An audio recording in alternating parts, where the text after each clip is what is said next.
ætlum við að fjalla garðyrkjuna og tækifærin sem að þar eru framundan og bara hvað garðyrkja? Þetta orðið búið að vera mikið til umræðu undanfarna daga í kringum stöðu Garðyrkjuskóla Íslands á Reykjum í Ölfusi. Þannig að þetta svolítið stærri grein heldur en það og við ætlum að fara víða við þetta og til þess að ég fengið til mín góða gesti sem að þekkja þetta mjög vel og það eru þau Katrín María Andrésdóttir, framkvæmdastjóri Sambands íslenskra garðyrkjumanna og svo það Heimir Janusson sem er einmitt skrúðgarðameistari í félagi fulltrúi í starfsgreinaráði og Heiðar Smári Harðarson, skrúðgarðameistari og formaður félags skrúðgarðameistara, ef ég man það rétt. Velkomin og í þáttinn og takk fyrir að koma og fjalla þetta mikilvæga mál og líka bara mikla framtíðarmál með okkur. Þannig að Katrín María, þú myndir byrja að segja okkur aðeins bara upp af garðyrkja. Hvað fellur þar undir? Hvað garðyrkja? Komdu sæll og þakka þér fyrir að bjóða okkur. Það er ofsalega gaman að tala garðyrkju og ég veit nú ekki, það er nú að bresta á páskafrí og Alþingi, þannig að ég veit nú ekki hvort við megum tala alveg þangað til það byrjar, en það væri alveg hægt. Félagið sem ég starfa fyrir heitir Samband garðyrkjubænda og innan þeirra raða eru bændur sem eru í raun og veru að rækta allt mögulegt. Allt frá því sem að við látum ofan í okkur á hverjum degi, en líka blóm og skrautjurtir, garðplöntur, skógaplöntur og svo rækta menn náttúrulega grænmeti bæði í ylrækt innanhús og í útirækt. Þannig að garðyrkjan er mjög fjölbreytt, en við höfum líka horft til þessar greinar sem kenndar eru á Reykjum í Ölfusi og hafa verið núna í rúmlega 80 ár.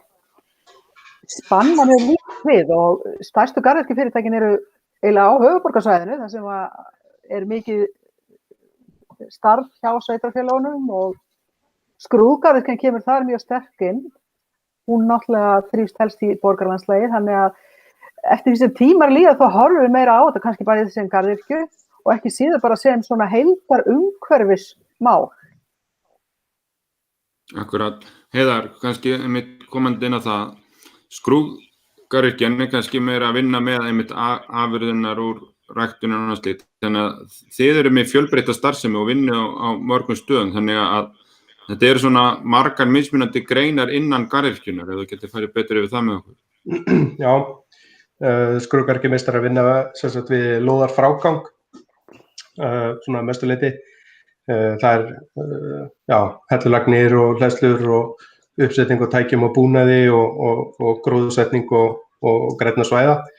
Og það er við unnum náttúrulega með afurðirnar úr ræktuninni og skrúðgarðyrkjan er löggild iðngrein og hefur verið síðan 1967 og er eina löggild iðngreinin sem er kennd við Garðyrkjuskólann og við erum svona, förum við víða öll og sérhæfing í okkar fagi er töluvert mikil. Við erum með fyrirtæki meðal okkar félagsmanna sem er allt frá stórum verktakafyrirtækjum í gatnagerð og alveg niður í litla einyrkja sem að þjónusta einstaklinga og stofnanir.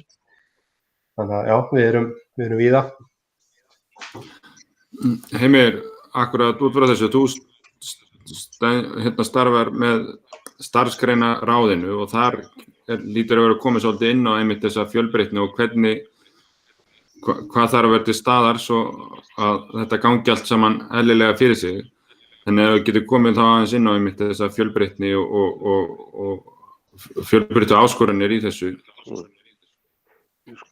Ég er fulltrúi félags iðn- og tæknigreina í starfsgreinaráðinu og það er alveg óhemju víðfeðm grein. Eins og við komið inn á að þetta eru einyrkjar í skrúðgarðyrkju sem sjá bara einföld viðhaldsverkefni yfir í þessi stór fyrirtæki eins og Kirkjugarðar Reykjavíkur sem eru með 11 faglærða garðyrkjumenn í vinnu, Reykjavíkurborg með 10 og sveitarfélögin almennt, þetta er eitt af stóru deildunum, eru grænu deildirnar hjá sveitarfélögunum, umhverfisdeildirnar. Og launahreyfingin er náttúrulega, þetta er verkalýðsfélag eða stéttarfélag fyrir allt starfsfólk í garðyrkju út allt land. Þannig að þetta er fólk í ylræktinni og bara öllum sviðum garðyrkjunnar. Og því alveg óskaplega áríðandi og nauðsynlegt, bara bráðnauðsynlegt fyrir fagið sem slíkt að það sé fulltrúar frá stéttarfélögunum inn í starfsgreinaráði sem móti menntun þessa hóps og þessa fags og að því þau vita best hvar skóinn kreppir og hvað þarf að gera og hvar möguleikarnir eru. Þannig að þegar að þú ert með aðgang að þessum kraumandi potti að þá þetta alveg gullnáma fyrir starfsgreinaráðin sko. Akkurat.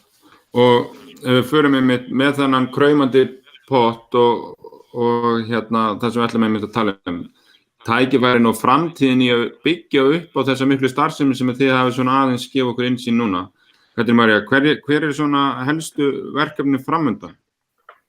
Þetta náttúrulega bara eins og eitt dýrðarinnar hlaðborð, garðyrkja og umhverfismálum þessa mundir og þetta bara, það hver rétturinn öðrum gírnilegri og við erum náttúrulega ekki að framleiða nema lítinn hluta af þeim mat sem að við gætum framleitt hér, bæði fyrir landsmenn og svo vorumst þú til að sjá einn og einn ferðamann kannski skjóta kollinum hérna svona næstunni þegar þessi veiruskepna fer að láta okkur í friði og við höfum verið í starfsgreinaráðinu og í öllum félögum núna í mikilli svona og ég sko bara svo ég komið því nú að sko þetta garðyrkju fólk hvaðan sem það kemur að samstaða þess eiginlega rannsóknarefni og ég vona sannarlega að það verði einhver sem skrifi einhvern tímann bók það hvað garðyrkju fólk stendur vel saman og fólk sem svo vant að rækta svona úti á Íslandi og svona það lætur ekki eitthvað eitt og eitt rétt byrra sig eða gefst ekkert upp sko og fólk sem ræktar skóga og útiræktaða matvæli á Íslandi það stendur allt af sér og samstæðan í garðyrkjunni leiðir til þess að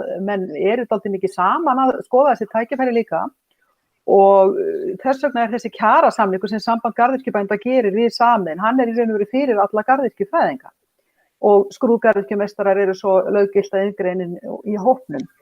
En tækifærin erum við auðvitað nú þegar að nota í þessum matvælum en við erum líka að sjá alltaf mikla vakningu í því að vinna meira úr afurðunum og við erum líka að sjá að það fara að koma inn svona fleiri ræktunar aðferðir eins og þessi hituræktun og menn að skoða þörungaræktun, menn að fara til að nýta það í snyrtivörur, við getum gert stórkostlega mikið meira í því öll akuryrkja, rækta fóður, rækta bara í framleiðslu, bæði iðnaðarvöru eins og hampinn, við getum ræktað í lyfjaframleiðslu, snyrtivörur, fæðubótarefni, nefnið það og bara það hægt.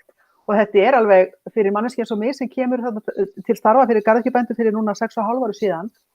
Það kom mér eiginlega mest á óvart að sjá hvað þetta fjölbreytt og hvað mikið tækni í þessu. Þetta eru hátækni greinar víða hvar. Í bland við náttúrulega þessa grunnverkþekkingu sem verður að vera til staðar.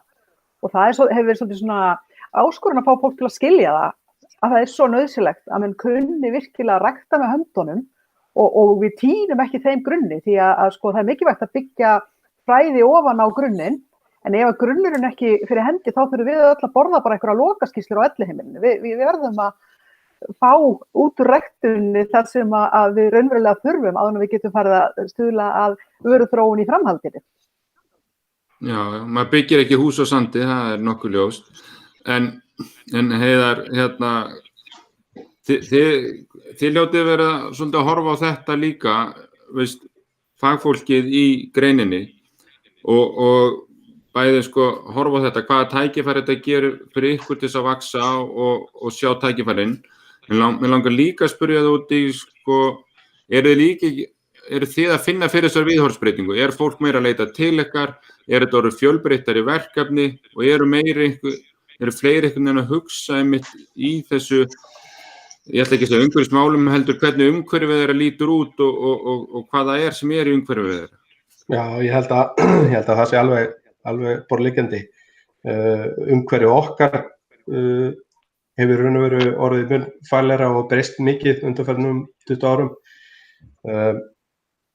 Það klárlega verið mikil svona vakning meðal almennings garðyrkju. Þetta orðið svona svolítið svona stór hreyfing sem maður sér bara á þessum þráðum á Facebook og netinu og almennur áhugi almennings á garðyrkju fer bara vaxandi og þess vegna líka bara gríðarlega mikilvægt fyrir okkur að fá tækifæri til að stækka og vaxa og mæta þessari þörf sem framundan.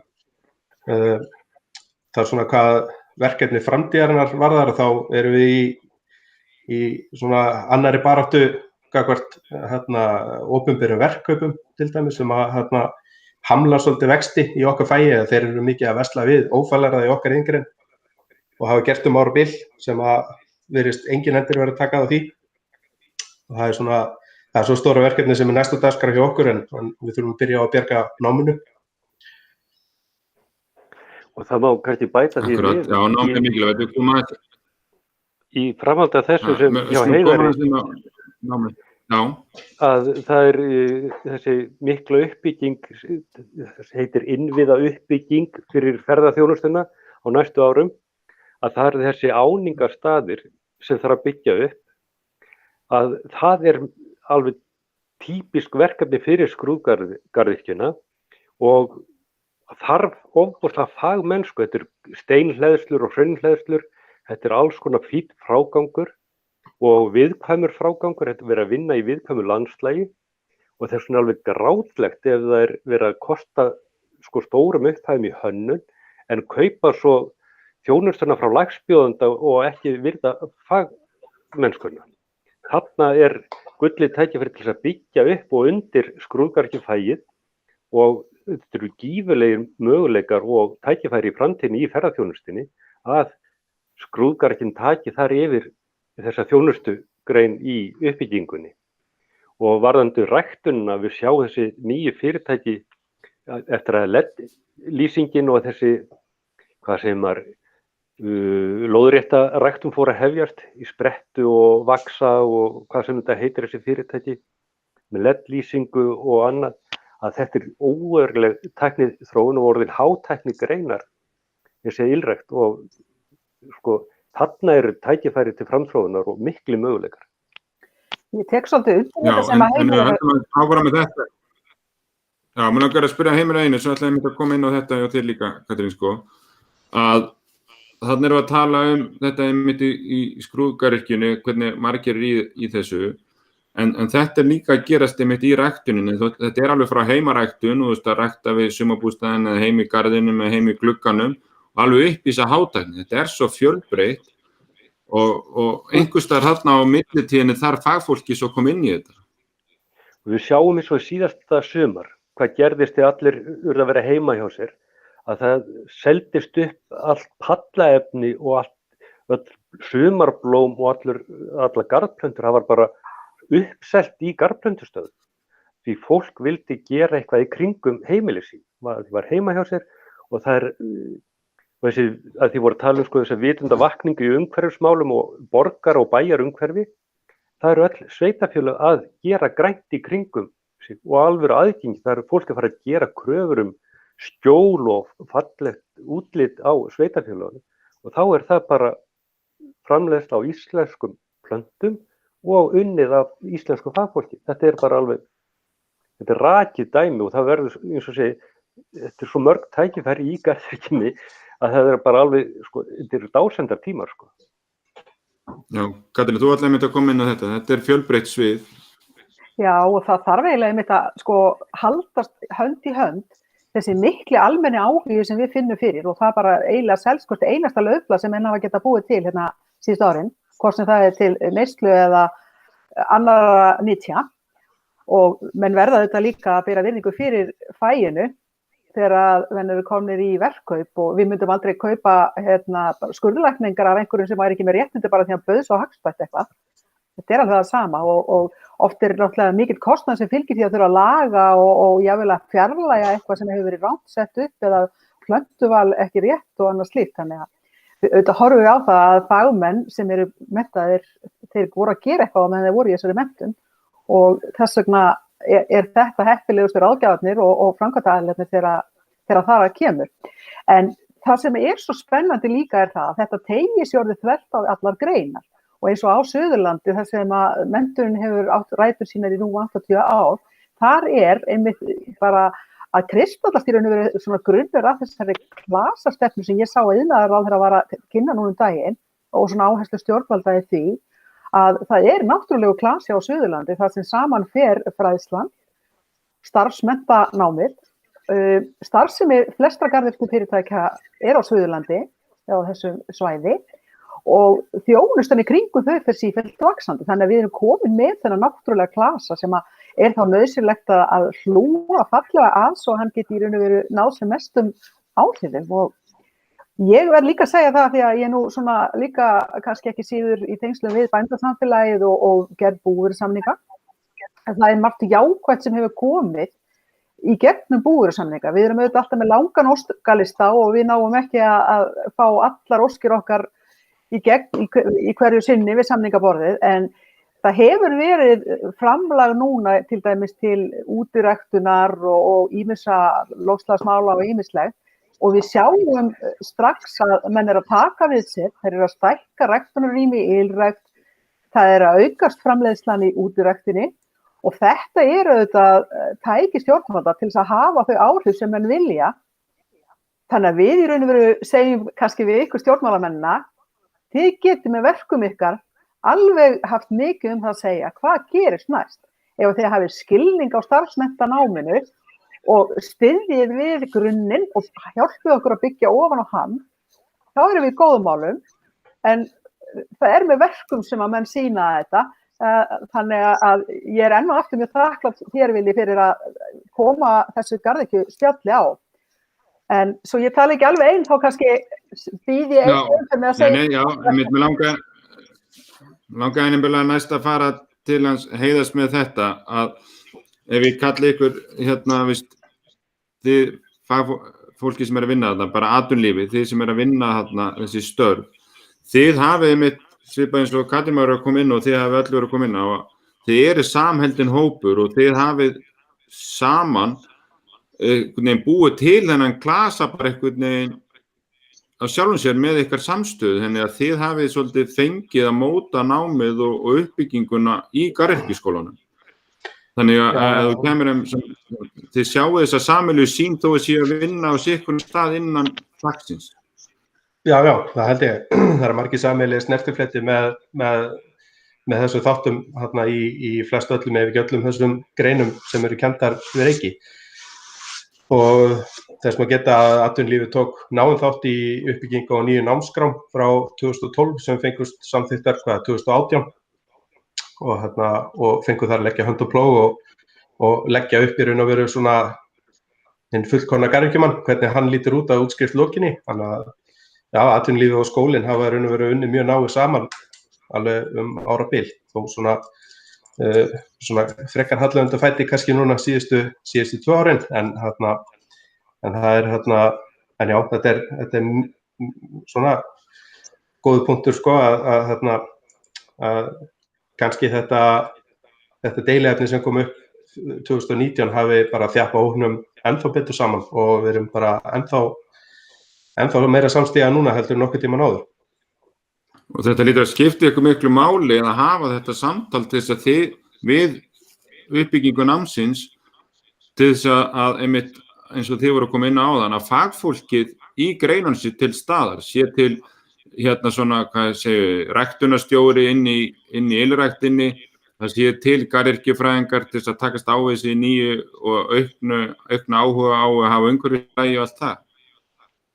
Já, það þarf að tryggja nýliðun alveg klárlega og við getum í sjálfu sér gert betur heldur en hefur verið undanfarið þó að það er nú gleðið efni að það sé met þáttaka í nemendafjölda garðyrkjuskólans þetta misserið. En við trúum að það sé að það gera ennþá betur og ganga ennþá lengra og til þess þarf náttúrulega bara gott samstarf. Já, líka sko, það þarf að vera nýliðun, en það er ekki líka er ekki einhver svona störf, að ég hef spurt það sko, þetta hafa náttúrulega alltaf verið fjölskyldufyrirtæki í ylræktin, en nú er þetta kannski farin að stækka og farin að framleiða meira til þess að hafa bara upp í innlenda eftirspurn, að þá þarf kannski líka svona fólk sem kann að vera svona ræktunarstjóri, þannig að bóndinn þurfi ekki alltaf að vera á staðnum sjálfur. Já, algjörlega, og bara með stækkun fyrirtækina þá er náttúrulega ennþá meira þörf fyrir fleiri stöður og fleiri stöðugildi. Og Katrín María er nú kannski betur í stækkbúin til að svara þessu heldur en skrúðgarðyrkjumeistarinn sem vanur að leggja hellur.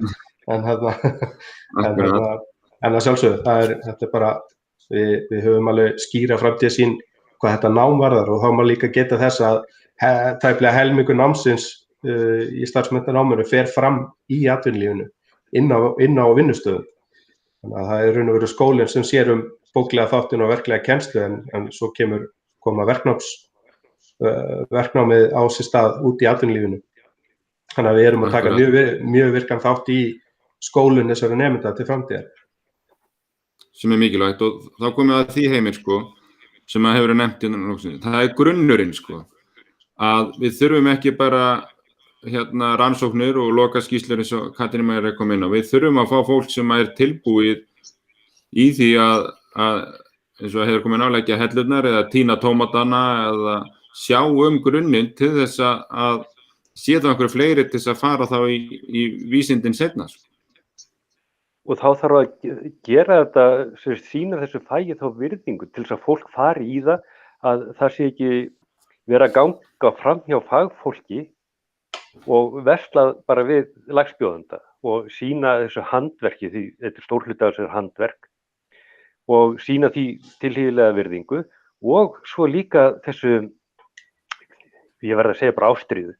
Þetta stórskrítið fólk sem í garðyrkjunni, fólk fer í skólan af bara svona blóðhita og láta gamla drauma rætast. Þetta eru skóli með meðalaldur nema upp rúmlega 30 og bakgrunn þessa fólks alveg svo breytilegur að það flesti með prófgráður úr mörgum öðrum skólum en að láta gamla drauma rætast og þetta verður svona ástríðu samband milli manns og vinnu og sem bara endurspeglast í mörg ár eða áratugi. Þá voru 40-50 manns í nefndum og ráðum við Garðyrkjuskóla. Það voru fagnefndir og endurmenntunarnefndir og alls konar fyrir hverja einustu braut og þær voru mannaðar af fulltrúum sveitafélagana og arkitektum og það voru þetta var svo ofboðslegt samþjöppun þarna á skólanum fyrir hugmyndir og þær voru bara framkvæmdar eða vantaði námskeið í einhverja þá var bara keyrt á það. Og það er svo gaman í þessum að fara á alvöru endurmenntunar námskeið í garðyrkjunni því þar eru kaffipásurnar mest áríðandi að hitta kollega og þar verður alveg svakaleg svona dýnamík, mjög skemmtileg dýnamík. Akkurat, í framhaldi af þessu skulum bara hvað sér þið? Komið þinna. Já, í framhaldi af þessu þá skulum bara vinda okkur einmitt yfir í skólan, Garðyrkjuskólan og hann búið að vera mikið til umræðu og veist, bara eins og við höfum verið að ræða hér, þá þetta fjölbreytt og eins og þú varst að koma inn á Heimir núna, veist, að við þurfum að fanga þennan eldmóð, við þurfum að fanga alla þessa grósku sem í fólki og þá þurfum við að hafa einhverja umgjörð utan það. Og Katrín María, þú komst inn á einmitt áðan að Reykir væru svolítið bara orðin klasi, þannig að veist, við höfum oft nefnt kannski núna í þessari umræðu svona 3 atriði sem við þurfum að tryggja að jarðvegurinn á Ölfusi þar fái þessi fræja blómstra áfram, þar fái fjólana blómstra og að eins og Heimir var að benda á að þetta þarf að vera svona fagskóli landsdekkandi að því að þetta fjölbreyttur aldur, fjölbreytt fólk alls staðar á landinu, þannig ekki að steypa þetta alveg inn í þetta hefðbundna framhaldsskóla iðnnámsmót og svo eins og Heiðar var að lýsa áðan og við höfum verið að ræða hér að atvinnulífið þarf að fá að koma að þessu, þetta ekki sirka svona? Jú, þetta alveg búið að vera dásamlegt að kynnast þessu frá því að ég hófa svona líta yfir öxlina á þessu góða fólki sem að stundar ræktun á daginn, þá hef ég orðið margsvísari og eitt af því sem hefur verið svo áhugavert og gott að Reykjum að það kemur þetta unga fólk sem að hugsa grænt og ætlar að vinna við þetta í framtíðinni eða byggja ofan á þetta hverskins nám í matvælafræði eða líffræði eða jarðfræði og okkur sárvantar plöntusjúkdómafræðinga og hvaðeina eða heldur ekki áfram og ætlar sér að störfa á þessum vettvangi. Og þetta unga fólk hefur komið inn í bland við fólk sem hefur kannski rekið stór og öflug garðyrkjufyrirtækjum árabil. Og við erum að reka okkur á það sem erum núna meðal annars í bændasamfélaginu að skila inn tillögum varðandi aðgerðir til byggðaáætlunar, að það er að verða sífellt algengra fólk svona á miðjum aldri velja sér nýjan starfsfram og skipti bara algjörlega og þá fáum við inn fólk sem ætlar sér kannski í landbúnaðartengt verkefni eða garðyrkju eða umhverfismál sem komið með góða lífsreynslu, ágætis kannski fjárhag umfram kannski þá sem að hefja ævistarfið og fjölbreytta reynslu og menntun sem að skila sér auðvitað inn í greinina með svo ótrúlega góðum og fjölbreyttum hætti. En sko, nú maður alveg í 100 vikur í verknámi ef maður ætlar að fara og vera garðyrkjufræðingur eða skrúðgarðyrkjumeistari, þá þarf maður að finna eitthvað fyrirtæki sem tilbúið að taka á móti mann í 100 vikur. 100 vikur dálítið mikið og maður veltir þessi, já, ég er ekki að stytta þetta og get ekki bara tekið þetta á einni helgi og eitthvað svona, sko, maður har heyrt alveg svona skilningsríkar ræður, sko. En ég spyr bara, þú veist, langar einhvern að fela einhverjum stórfyrirtæki sem milljónatuga virði, sem hefur kannski bara skellt sér á helganámskeið. Hver vil sitja í bíl hjá einhverju sem hefur bara lesið það, hvernig maður keyrir bíl? Það þarf menntun og þjálfun og æfingu í raunheimum áður en að menn taka að sér ábyrgðarfullt verkefni, hvort sem það að keyra bíl, skera upp fólk eða standa fyrir rekstri á garðyrkjustöð. Matvælalöggjöfin, hún setur okkur mikla skyldur á herðar og við verðum að rækja þær vel og það er margt í umhverfinu sem krefst þess að menn hafi ríka þekking og ég gleymi því ekki þegar ég fór sko einhvern tímann með ráðunautum að skoða kartöflugeymslur og ég hélt nú í svona að þetta væri nú eins og þegar ég var lítil í sveitinni gamla daga, menn settu þetta bara inn í svona einhvern hól og þetta væri fínt sko. Það er nú ekki aldeilis þannig, sko. Við komum þarna inn í geymslur þar sem að sko kjörhitastig við geymslu eru 3 gráður og þarna kartöflunum sko róturað reglulega til þess að rétt rakastig og þurrkur og allt þetta og það er fylgst með hvort það sé að koma upp einhverjir sjúkdómar eða hvað eina og henni sko stýrt þessari sem ég hef nú í huga sko, henni stýrt í gegnum tölvukerfi frá Hollandi. Þetta ekki beinlínis eins og þetta sé grafið inn í hóli svo var í gamla daga. Þannig að ég held að við eigum að horfa svolítið til þess að störfin sem við erum að fara að skapa í núna eru þarna og eru að fara að skapast í framtíðinni. Þetta ekki síður svona markastörf, tæknistörf og bara vísindastörf í framhaldi af þessum mikilvæga grunni að reykjum.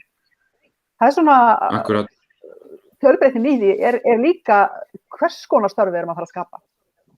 Já, Heiðar, hvað segir þið hjá atvinnulífinu? Hvað eru þið að kalla eftir? Hvað vantar ykkur til þess að ykkar starfsgreinar nái að vaxa og þróast og grípa þessi tækifæri sem við erum að tala um hérna? Okkur vantar ný iðnaðarlög sem að taka á fyrir að vera umgjörð og skrúðgarðyrkjunnar og þessar starfsumhverfi sem að við þurfum að búa við. En hvað skólan varðar þá er það bara meiri uppbygging, það vantar betra verknámshús og meiri búnað, aðstöðu fyrir nemendur og þetta hefur svona fengið að drabbast svolítið niður undanförnum árum. Verknámshús skrúðgarðyrkjunnar til dæmis í síðustu 3 sveinsprófum svona svolítið sprungið, það eiginlega ekki pláss. Svo sveinspróf 2018 þá var rétt pláss fyrir alla þá sem þreyttu prófið. Þannig að ef einn nemandi hefði bæst við þá hefði við verið í vondum málum. En já, það er bara þótt að aðstæðan sé að mörguleyti ágætt og þetta sé á eini staðurinn á landinu þar sem hún í boði, að þá má bæta verulega í og uppbyggingar bara þörf á þessari aðstöðu. En hefur ekki trú á því ef að umgjörðin námið góð og þetta svona fagnám sem að aðgengilegt fyrir fólk hringinn í kringum landið og fjölgi svolítið svona aðsóknin og umgjörðin styrkist að það ekki liður í því að virða ykkar atvinnugrein betur og sem frekar leita til fagfólks ef að svona meira framboð af því og þetta svona sýnilegri og traustar umgjörð í kringum þetta? Já, þetta svona hvort kemur undan ekki að hænan. Við þurfum náttúrulega að búa til fleiri fagmenn til þess að geta valdið öllum þessu verkefnum sem eru framkvæmd á hverju ári. Við erum frekar fámenn stétt og og gætum alveg þóla það að vera töluvert fleiri en við erum, en þarna það er bara spurning ef að umgjörun utanum verkefnin í sjálfu sér sem það þarf að framkvæma, ef að það er rétt haldið á spilunum þar þá meiri líkur á að fólk leiti í námið og sæki sér þessa menntunar, en þegar að það er horft fram hjá fagmönnum við hvert tækifæri í öllum útboðum að þá virðist hvatinn til þess að sækja sér þessa menntun ekki verið til staðar. En það snúna geta að við erum með 40 rúmlega nemendur á Skrúðgarðabraut núna sem er bara besta mál og okkur kvíði næsta sveinsprófi, það verður ansi stórt. En jú, þetta er spurning í hvort endan á spottanum maður ætlar að toga. Þetta helst ekki hend. Heimir, þetta er örugglega mikilvægast að fæið fái svolítið að hafa þetta að segja hvernig námið þróast og hvernig grunnurinn verður byggður. Það er líka, fyrirtæki, þetta er svo skemmtilegt fyrirbrigði, því fyrirtækin sækja í nýsköpun í skólanum, fá þar nýjustu fréttir og skólinn fær nýjustu fréttir úr atvinnulífinu. Það gengur í báðar áttir þessi þekking og gæðakröfurnar. Þannig að þekking verður til á svo mörgum stöðum en skólinn og þetta samstarf við atvinnulífið, það er vettvangurinn fyrir þessi skoðunarskipti og þessi framþróun í greininni. Því það verður enginn neitt góður í síni ef hann ætlar bara að vera einn út í horn og ekki að eiga neinn samskipti við aðra eða samstarf. Það allan ekki í græna geiranum. Við vitum það að flottustu blómabeðin eru með fjölbreyttastu tegundunum, Það er ekkert voðalega sniðugt að vera með þessi þróun í garðyrkju og umhverfismálum. Við erum hætt með þessa grænu eyðimerkur, þar sem voru bara túnbleðlar, Nú er þetta að fara í alls konar landmótun og þetta eru framþróun í bara garðplöntum er orðið svo ótrúleg. Þetta er úrvalið og það er náttúrulega draumur að geta framleiðsla á því á Íslandi. Það væri náttúrulega ofboðslega gaman ef það væri hægt. Já. Herru, þetta er búið að vera mjög áhugavert og við erum búin að fara við það. Við fáum eina spurningu hérna í lokin. Hvernig er hægt að vekja áhuga á starfsgreininni? Þá lítum við bara á þetta frá sjónarhóli garðyrkjunnar í heild sinni. Miðað við það sem við erum að tala hér í dag og bara fá hérna lokaorð frá okkur þetta, að snýst þetta ekki bara svolítið það að leyfa ykkur að vökva fræin í þessari samvinnu og grósku sem við höfum farið gegnum garðyrkjunámið og taka svolítið bara stefnun á því að við ætlum að nýta tækifærin og við ætlum að gera það í sameiningu gegnum öflugt nám sem leiðir eitthvað að sér. Er þetta ekki cirka svona sem að við sjáum þetta fyrir okkur? Katrín, þú mátt byrja. Hiklaust og ég bara held að við höfum þegar mikinn meðbyr. Fólk hefur mikinn áhuga á garðyrkju, umhverfismálum, skógrækt, kolefnisjöfnun, kolefnisbindingu og bara svo ég segi örstutt frá því þá erum við að fara á stað núna að kynna verkefni sem við fengum stuðning við að vinna í sambandi við búvörusamning og heitir Gróður í borg og bæ. Og það er sérstaklega hugsað til þess að fólk geti nú tekið fram stunguspaðan og útihanskana og hvar sig geti í raun og veru lagt sitt af mörkum til þess að rækta í kringu sig og farið inn á garðplöntu.is þar sem að stöðvarnar eru upptalda, garðplöntustöðvarnar, valið sér gróður út frá þeim svona leiðbeiningu sem þar er að finna á plöntuleit.